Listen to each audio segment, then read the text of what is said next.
Rebellion.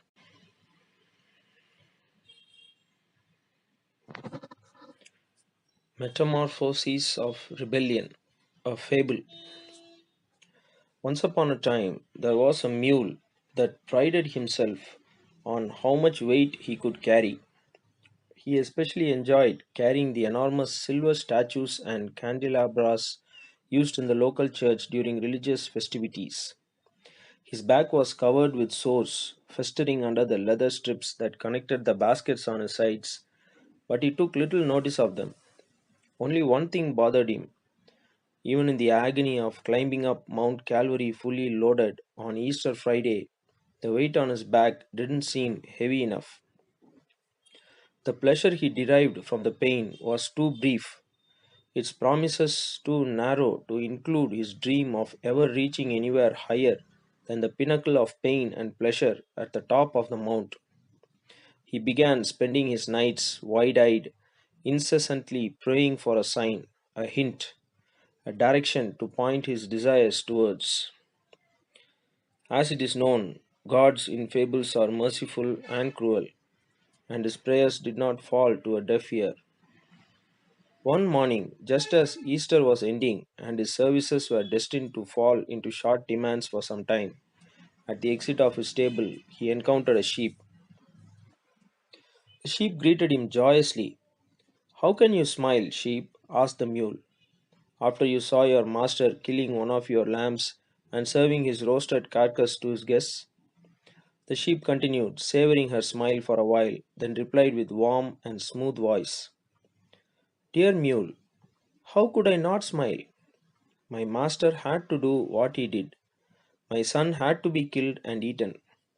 And I, as far as my insignificant life is concerned, have to keep on smiling and to keep on breeding roast dinners for my master to eat. Maybe because of his melancholy at the end of his glorious time as a carrier of the cross, the mule felt a pang of compassion for the sheep. You truly sound resigned to your fate, dear sheep. I am so sorry for you, he said sympathetically. The sheep calmly shook her woolly head and stretched her smile even wider. I am not resigned, mule. I am joyous. I am complete. I do what I must, and by doing so, what must happen finally includes me too. I was given a life worth nothing, and look at me now. I can aspire to be part of something so much bigger than myself, something that includes everything you see around you. Everything must be, and I want it to be so. I must, and I want. That night the mule didn't pray, but once again he could not sleep. He kept stamping his hoofs against the dust and hay covering the floor, repeating to himself the words of the sheep. Dawn found him still awake, his eyes striped with thick red veins. I must, I want to must, he said to the first light of day. When his master opened the stable in the morning, the mule didn't feel any sadness for the lack of load and his wounded pride. Whatever was going to happen to him, it must have happened, and he wanted it to happen. He greeted his master with a smile, and pacing slowly like a sheep would stroll on a luscious carpet of grass, he started to walk towards the end of the village. Humans had warned him of the dangers that hid in the forest at the end of the road, but he forgot all their recommendations. He kept walking on, still repeating his new mantra. Certainly, a smiling mule is a rare sight in this world, and even more so one lost in deep meditation. But surprise lasted on the wolf's jaws only long enough for his drooling to wash it away. With a rapacious violence that made him infamous, the wolf jumped out of the shrubbery, landing teeth first on the mule's neck.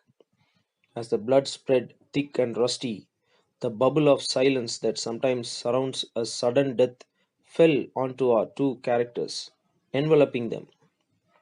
Inside it, the mule's mantra alone resounded, feebly leaking out his mouth. I must, I want to must. The wolf tore his victim's warm flesh and licked his lips. What nonsense, he commented, as the mule spent his last breath to finally repeat his formula. That was a good day for the wolf, and the sun was shining and the stream nearby was roaring with fresh and sweet water. But the life of a wolf is rarely dotted by such beautiful days. The rain soon came, and then the snow. After they heard of the fate of the mule, villagers started to carry weapons on their way into the forest, and expeditions were organized to find the murderer of the mule and to bring him to justice. The wolf kept low for some time, hiding in the depth of the forest. He even started to eat berries and leaves, waiting for the villagers' hysteria to fade away. Unfortunately for him, however, these weren't yet the fast paced times of media hysterias. Villagers kept looking for days, weeks, months. Winter fell heavily on the forest, and even berries and leaves became scarce. The wolf thought of entering the village in disguise to steal some food, but his features were too well known by everyone for him to ever feel safe under any camouflage. His fame preceded him and now condemned him to starvation.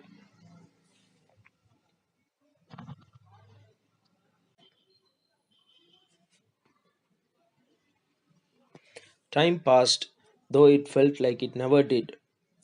The wolf felt the shivers of winter running under his fur and visions of blood spraying in front of his eyes. He ran around in circles, tracing ring paths in the snow to keep the cold at bay. Am I to die like an idiot, like one of those villagers when they get lost in the forest? He stopped, and his breath shined under the light of the moon. He frowned and sunk his claws into the snow. I am a wolf. I am a fighter. I can take them. I can eat their fear off their faces. They'll see. The wolf raised his eyes at the moon and bit his tongue until it bled to give himself the taste of victory. From then on, all that happened cannot be described through the eyes of the wolf. He could no longer see. Even before he entered the village, even before the first peasant took the first shot with his rifle, even before the blade of another villager's knife cut the fur off his skin, the wolf could no longer see what was around him. Starvation and anger, like sandstorms, turn all colors to one. It is through other eyes, that is, through the eyes of a survivor, that we can see what happened next. The dog had been in the village for all his life. He didn't belong to anybody, yet always managed to take food from every kitchen. He had been kicked at times, and at times he had had to sleep in the cold. But over the years, he had learnt his way through the broken fences and into the barns left open at night. When the wolf entered the village drooling ravenously, the dog looked at him from a distance with the uncertainty of spotting a fast shooting star. The wolf had always been something of a hero to him, living free in the woods, eating any sheep that ventured too deep into the shrubbery, even occasionally biting the odd young shepherd asleep under a tree. That was no life for the dog. But the wolf, the wolf was living all the dog's dreams on his behalf. When the first peasant shot, the dog jolted, as if the bullet that cracked the wolf's skull had hit him instead.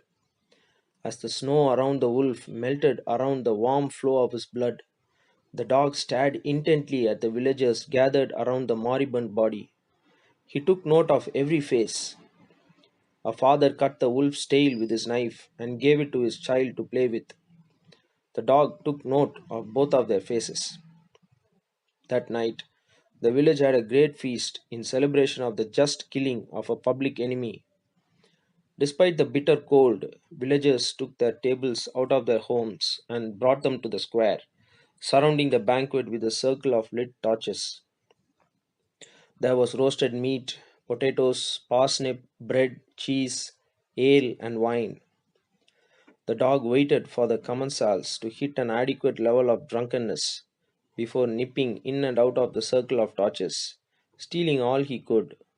sometimes taking the offers of the diners, sometimes even playing tricks at their request to please them. He ate among them, wagged his tail when appropriate, and drank soup from their plates. More wine was brought out, more ale and bottles of spirits. Some of the men returned home with their wives, others fell asleep on their chairs. The child who had been given the wolf's tail was still playing with it, sitting on his father's lap. The man was drunk, fast asleep. The torches began to run out of fuel. The dog licked the child's hand, wagged his tail, ran out of the circle of light, and barked. The child was delighted. Not only he was being allowed to stay up longer than usual, but he could even play with the dog. He jumped off his father's lap and followed the dog out of the circle. The dog walked back to the child, licked his hand once more, and once more ran a bit further towards the end of the village. The child ran after him, a bit further, almost at the point in which the wolf had been killed. There, the darkness was so thick that the child could no longer see where he was moving his steps.